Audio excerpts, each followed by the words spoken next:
movies where people had multiple personality disorder. And there's people screaming and, you know, different voices coming out. And who am I talking to now? The kind of thing.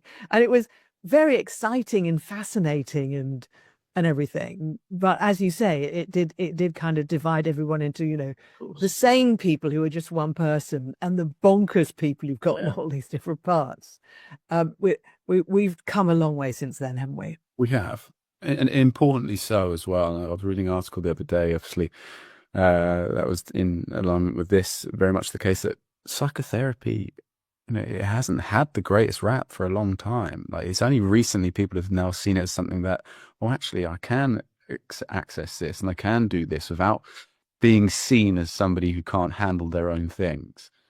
For years and years and years, I think people are so stuck in the idea that to have psychotherapy means, one, you'd either be very wealthy and being able to sort of go and lay on a couch and talk about what you're going through, which is inaccessible for most people, or you're locked up somewhere having deeper work done by somebody in a white coat. And it's not like that. And I think there's elements where that is a part of that, you know, and being mindful of the level of psychiatric help is fantastic as well, because some people do need work on a different level. There are certain disorders which aren't accessible within psychotherapy or counselling, or, you know, certain modalities of that need something different. It's the same that goes into the discussion with pharmacology as well, and looking at psychopharmacology, and does it have a place? And people often come to the practice and they say, can I just go and take this? Can I just do this? And obviously I've never advised in any fashion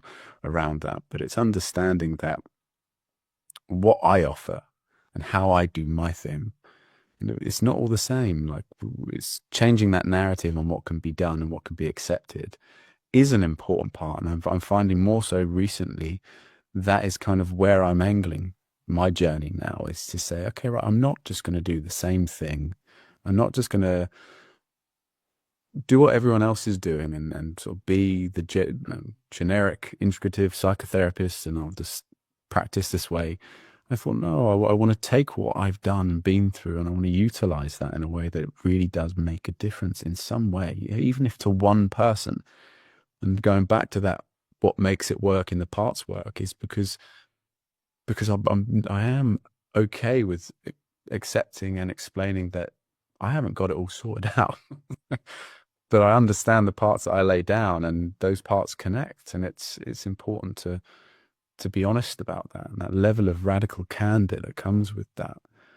Even on something like to come here and talk to you today about things like this, it's important, because when we talk about empathy, congruence, and from a Rogerian perspective, like we look at certain counseling perspectives and how people do the work, how real is it if we're not willing to even accept that, how much we struggle day to day and how much we have to face this adversity and this suffering?